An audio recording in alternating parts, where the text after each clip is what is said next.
안녕하십니까. 뉴코리아 방송 이슈와 진실 주간 브리핑 시간입니다. 시청자 여러분, 그동안 잘 지내셨습니까? 오늘도 두 주간에 있었던 기독교 관련 뉴스를 정리해서 여러분들과 함께 고민하고 함께 생각해보는 시간을 갖겠습니다. 첫 번째는 이상원 교수님 문제를 여러 번 우리가 이야기했는데 문제가 잘 해결될 줄 알았는데 오히려 관선 이사회에서 징계를 하기로 이렇게 결의가 됐다고 합니다. 참 이런 부분을 보면 너무 안타깝습니다. 어쨌든 우리 동반연 그리고 반동연 여러 시민단체들은 계속 반대의 목소리를 내왔습니다. 성전환 수술을 하고 여군을 신청한 트랜스젠더 변희수 하사 사건입니다. 이런 일을 정말 군 복무 중에 자기 마음대로 해외에 나가서 성기 전환 제거 수술을 고환 적출 수술까지 하고 성전환 수술을 할 수 있다는 거, 이게 군대가 도대체 지휘관들이 무슨 일을 하고 있는지 의심스럽고 이런 일들이 계속 반복되는 것은 안 된다고 생각합니다. 그런데 군인권센터는 이 하사를 계속적으로 이용하고 있어요. 그리고 계속 옹호하고 있습니다. 부사관으로 남성으로 들어왔지만 이제 성전환 수술에서 여성이 됐으니까 말도 안 되는 거죠. 우리 DNA도 안 바뀌고 우리 유전자도 전혀 바뀐 것이 없는데 저는 완전히 여성이 됐다 이런 식으로 젠더 이론에 의해서 주장하고 그 변희수 하사를 여군으로 편입시켜 줘야 된다고 생떼를 썼습니다. 그러나 국민들이 반대하고 국방부에서도 전역 조치를 취했는데, 더 문제는 그러한 조치를 취했음에도 불구하고 그 바로 지나서 얼마 있다가 또 바꿔서 군인 복무교육을 이렇게 바꿔갖고 저런 경우가 다시 발생할 경우는 심사를 이렇게 고려해서 눌러 앉을 수 있도록까지 해놨어요. 그러니까 현재 정경도 국방부 장관은 아주 사악한 짓을 하고 있기 때문에 나중에 이 사람은 청문회 나와야 된다고 봅니다. 대한민국 군대를 말아먹고 있어요. 절대로 용납이 안 됩니다. 에이즈 예방법이 위헌이라고 어떤 에이즈 감염자가 헌법 소원을 냈다는 이야기입니다. 도대체 양심이 없어요. 어떻게 보면 자기가 에이즈 감염이 돼서 물론 약을 먹고 수치가 낮다고 하더라도 그게 감염 유연성이 있는데 그걸 숨기고 성관계를 했다가 고소를 당한 사건입니다. 현재 에이즈 예방법 제19조에는 이렇게 되어 있다고 합니다. 전파 매개 행위의 금지. 감염이 있는 혈액 또는 체액을 통하여 다른 사람에게 전파 매개 행위를 하여서는 아니 된다. 그래서 현재 감염인이 치료를 받고 있는 중이기 때문에 상대방에 고지하고서 하면 모를까, 고지하지 않고서 할 경우는 문제가 되기 때문에 숨기고 한 것은 당연히 문제가 되는데, 저는 오히려 반성하기는커녕 헌법소원을 냈습니다. 저들의 뻔뻔스러움을 볼 수 있습니다. 다음의 장면은 브라질 대법원에서 많은 브라질 국민들이 반대 청원을 했음에도 불구하고 동성애자 예수님을 동성애자라고 묘사한 영화, 마리아를 마약 중독자라고 묘사한 이 영화를 상영하도록 허용했습니다. 이유가 뭔지 아십니까? 기독교 교리에, 기독교 신앙에 영향을 미치지 않는다고 말했다고 합니다. 물론 브라질은 캐톨릭 신자들이 압도적으로 많은데 이 판사들이 제정신이 아니라고 생각을 합니다. 다음에는 바른 성 가치관을 위한 포럼이 열렸습니다. 국회에서 지난 11일 날 1월 11일 2020년 1월 11일 날 창조 질서를 파괴하고 가정을 해치는 잘못된 성 가치관 교육을 바로잡기 위한 국제 생명주의 성 가치관 교육을 위한 포럼이 열렸습니다. 그래서 외국에 계신 분들도 전문가들도 오셨고, 또 한국가족협회 한가협의 김재현 약사님이 많은 역할을 하고 또 그 이후로 미국에도 갔다 온 줄로 압니다. 천주교에서는 동성애 성경에서 반대하는 동성애를 금하지도 않는지 이해가 안 되는 일이 벌어졌습니다. 물론 천주교인들도 상당수가 동성애를 반대하는 걸 알고 있는데 어떻게 된 일인지 성소수자 부모 모임이 이돈명 인권상을 수상했다고 합니다. 물론 천주교 내에서도 좌파 시각을 갖고 있고 동성애를 지지하는 사람들이겠지만 어쨌든 동성애자 부모에게 무슨 인권상을 부여합니까? 무슨 인권을 위해서 얼마나 대단한 일을 했습니까? 저 인권은 가짜 인권이니까 저런 상은 받으나 마나겠죠. 다음으로 불교도 또 한심한 일을 했습니다. 차별금지법이 어떤 소수를 우리가 법적으로 처벌하자는 것이 아니고 역차별로 해서 소수를 차별하지 말라는 것을 빌미로 다수를 법으로 처벌하겠다는 어떠한 반대 비판 목소리도 낼 수 없도록 만드는 무서운 독재입법, 파쇼입법, 전체주의적인 시각에서 제정되는 것이 차별금지법인데 이런 내용을 하나도 모르는 어떻게 보면 무지한 자들이 저런 착태를 벌이는 것이 아닌가. 어떻게 불교에서 차별금지법 내용도 모르고 제정하라고 계속 무기한 농성을 하겠다는 말도 안 되는 저런 기도가 무슨 의미가 있습니까? 국가를 파괴하는 거 해당 사항이 없는 내용 안타까울 뿐입니다. 양심적 병역 거부 한정위원 판결을 받았었죠. 대체복무제에 대한 것이 없다고 병역법 5조에 대해서 그래서 결국은 국방부가 안을 만들어 갖고 최근에 병역 양심적 병역 거부라기보다는 종교적 신념에 의한 대체복무제라고 저희는 주장하고 있습니다. 종교적 신념에 의한 대체복무제 이게 이루어졌는데 36개월간 교도소에서 합숙하면서 일을 하고 근무를 하고 제대 후에도 예비군 훈련을 할 경우는 교도소에 가서 그 기간을 대체한다고 합니다. 중국의 사례인데 전 세계적으로 많은 나라에서 박해가 있는데 특히 중국에서 최근에 박해가 심합니다.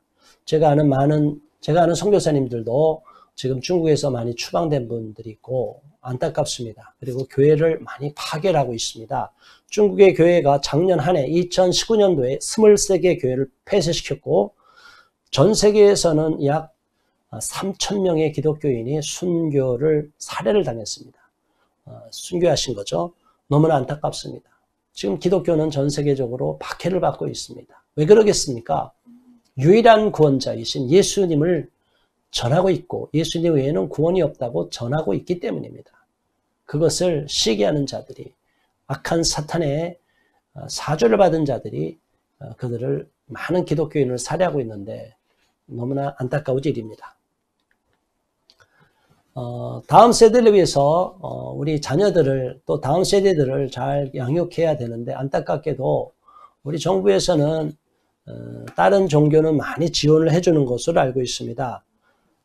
그런데 우리 기독교만은 오히려 역차별을 하고 있는 상황이에요.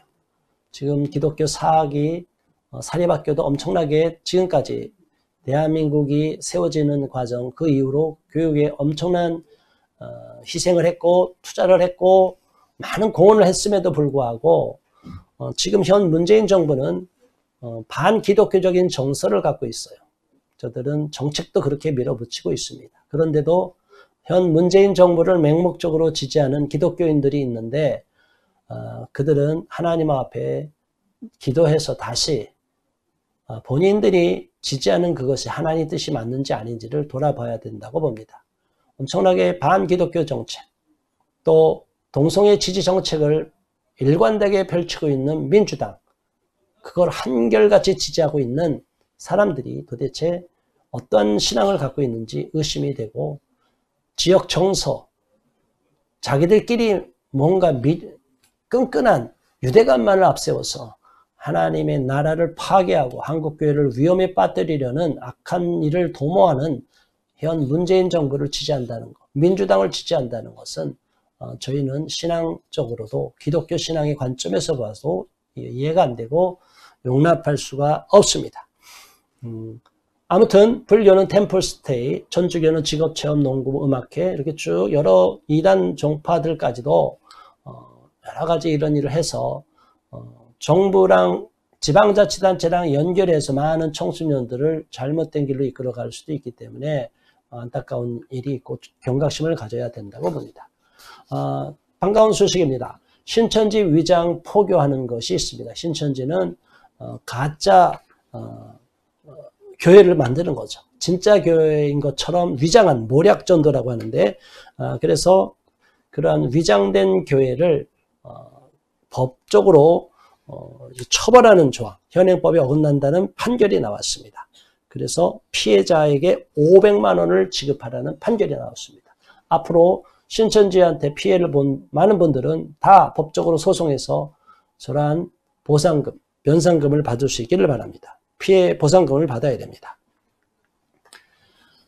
무슬림 지역에서 많은 기독교로 개종하는 일들이 일어나고 있다고 합니다. 박해도 많이 일어나고 살해도 많이 당하지만 그럼에도 불구하고 또 많은 무슬림들이 기독교로 돌아오고 있다는 반가운 소식인데 약 4년간 2만 명이 기독교로 개종했다고 합니다. 이런 일들이 더 많이 이루어지기를 바라고 또 그들을 무슬림 자체를 우리가 미워하는 것은 아닙니다.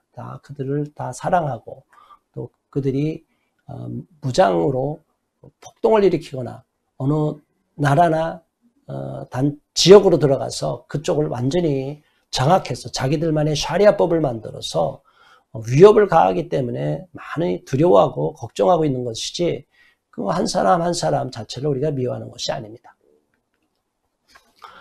그런데 안타까운 소식은 또 이슬람 단체가 나이지리아의 목사님을 극단적인 이슬람주의자들이 목사님을 살해했습니다. 저들의 특징은 목을 베는 것입니다. 참수인데 안디미라는 이름을 갖고 있는 나이지리아 목사님, 나이지리아의 안디미 목사님께서 인질로 잡힌 가운데 너무나 많은 터무니없는 몸값을 요구했습니다.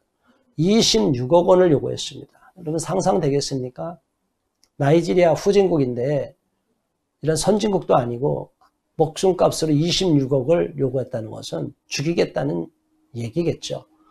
결국에는 640만 원밖에 모금을 못해서 목사님이 순교하셨는데 그래도 원망하지 않고 가족들과 아내와 자녀들과 동료들과 함께 있을 것이다. 하나님의 은혜로 함께 할 것이다. 결국엔 천국의 소망이 있기 때문에 죽음에도 의연하지 않았나 생각하며 너무나 안타까운 그 유족에게 위로를 전하는 말씀을 드리겠습니다.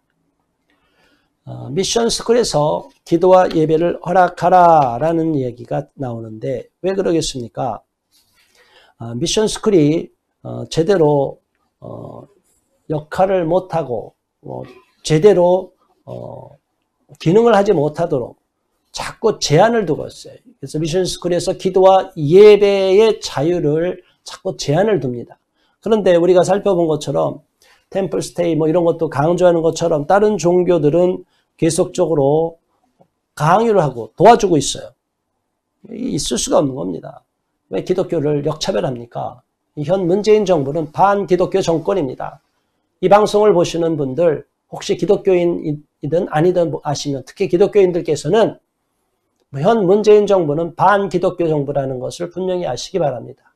문재인에게 속아 넘어가서는 안 됩니다. 반기독교, 사탄의 짓을 저지르는 앞잡이 노릇을 하고 있는 이 반기독교 정권, 문재인 정권을 타도돼야 되고 선거에서 표로 응징해야 될 줄로 압니다. 트랜스젠더 부서간 전역 조치하라고 시민단체들이 국방부 앞에서 기자회견을 했습니다. 전역심사위원회가 열리기 전에 그래서 다행히 전역하게끔 만들었습니다. 우리 시민단체들이 요구하는 것은 당연합니다. 국민다수 상식에 합당한 결정을 하도록 요구한 것입니다. 그런데도 불구하고 이 변희수 하사는 행정소송을 하겠다. 끝까지 자기는 여군으로 가고 싶다. 그래서 자신이 끝까지 군인으로 남기를 원한다라고 말했는데 대한민국이 이렇게 엉망진창이 돼가서는 안 되리라고 봅니다. 이러한 판결로 가든 법적 재판으로 가든 정말로 잘못된 판결이 나와서는 안 되는데, 유감스럽게도 지금 현재 문재인 정부로 들어와서 좌파 판사들, 관료들이 많이 들어가 있고, 특히 사법부도 상당수가 동성애를 지지하는 자들, 좌파 시각을 가진 판사들이 너무나 많습니다.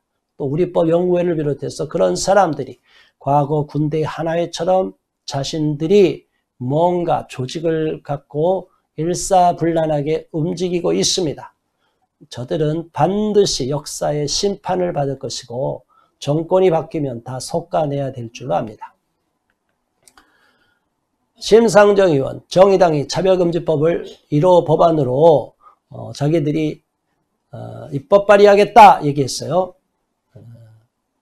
이러한 일이 있고 나서 지역의 목회자들이 심상정 의원을 초대해서 올해 1월 20일입니다. 지금 방송을 찍는 날은 1월 30일인데 한 열흘 전에 모였습니다. 그런데 직접적으로 어느 목사님이 물었습니다. 차별금지법을 어길 경우에는 어떻게 되겠느냐? 당연히 처벌받겠죠. 근데 차별금지법을 어기는 사항이 뭐냐면 전도하는 것도 그러고 다른 종교를 가진 사람에게 개종을 하도록 하는 것. 이건 종교의 자유에 포함이 되는 거고, 누구든지 현행법에서는 우리 종교, 내가 믿는 종교가 최고다라고 주장할 수 있는데 그것도 다 금지되고, 이단 종파에 대해서도 이단이라고 말도 못하게 됩니다. 이것은 이런 악법 중의 악법이 동성애만 동성애자들만, LGBT만 우리가 반대하는 것이 아니라 수많은 소수자는 차별할 수 없다는 무서운 발톱을 갖고 있고 숨기고 있는 건데, 이런 독재입법을 심상정 의원은 자신 있게 밀어붙이고 싶어하고 반드시 하겠다고 주장하고 있어요. 그런데 아직도 정의당이 정의롭다고 믿는 어리석은 사람들이 많아요. 청년들이 여기에 빠져 있습니다. 이 방송을 보시는 시청자분만이라도 이러한 정의당의 실체를 알려주시고, 이번에 선거에서 4.15 총선에서 정의당은 흔적도 없이 사라지기를 바랍니다. 자기들의 꾀에 자기가 넘어가서 선거법을 바꿔놓은 가장 혜택을 볼 거라고 봤는데 저희는 그렇게 생각하지 않습니다. 에스더서에 나오는 하만이 장대를 높이 달아서 모르드게를 죽이려고 했지만 결국에는 자기가 그 장대에 달려 죽는 비극이 일어난 것처럼 정의당이 이번에 어쩌면 당의 존립 자체가 위기에 처할 정도로 심각한 타격을 입지 않을까 저는 감히 예언하고 싶습니다. 그렇게 되기를 기대하고 있습니다. 학생인권조례 5조 마음 놓고 학생들이 성적 자기결정권에 대해서 임시 출산할 권리를 주장하고 섹스할 권리를 강조하고 있는데 이건 잘못된 것이다. 이렇게 김재현 약사가 방송에서 이야기했습니다. 또 다행히 좋은 소식, 또 탈동성애자 이효진 씨가 고백을 합니다. 그래도 이제 탈동성애자들이 외국의 사례뿐이 아니라 국내 사례도 많이 등장하고 있다는 거 너무나 반가운 이야기입니다.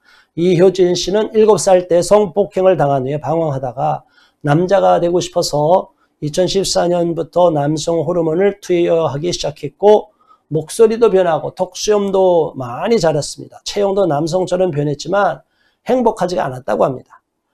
간 기능 저하 등 심각한 합병증으로 고생하고 공황장애, 우울증, 대인기피증까지 생겨서 죽음까지 생각하게 되었다고 합니다. 그러다가 지금은 탈동성애, 동성애에서 벗어나서 X트젠, 탈트젠이 됐다는 것이죠. 우리가 엄중모 씨 뉴코리아 방송에서도 다뤄봤는데 엄중모 씨도 그런 케이스고 이효진 씨도 그런 사례라고 봅니다. 아무튼 축하드리고 많은 사람을 깨우는 역할을 해주시기를 부탁드리겠습니다. 학교에서 선거법이 바뀌어서 18세에도 투표권을 주니까 이제 고3 학생들이 거기에 해당이 돼서 학교에서도 선거 바람이 불 수 있다. 이런 이야기가 나옵니다. 자, 우리 학생들 혼탁스럽습니다. 우리 아이들이 선거판에 휘둘리지 않기를 바라고, 그러나 어느 정도의 정보는 얻어야 되겠죠. 그런데 다행스럽게도 학교 내에서 마음 놓고 자기들이 정치 공세장이 될 수 있는 이런 우려가 있기 때문에 이 모의 선거를 해서는 안 된다고 선거관리위원회가 모의 선거를 불허하는 방침을 정했습니다. 그런데 안타깝게도 조희연 교육감이 있는 좌파 전교조 출신인 조희연 교육감이 있는 서울시 교육청은 어떻게 하든지 학교에서 모의 선거를 진행하겠다라는 입장을 밝혔습니다. 제정신인지 모릅니다. 저런 자가 교육감으로 있으니 서울시 학생들의 정신 상태가 틀려지고 인권이 오히려 문제가 되고 우리 학생들이 정치판에 휘둘리지 않을까 걱정스럽습니다.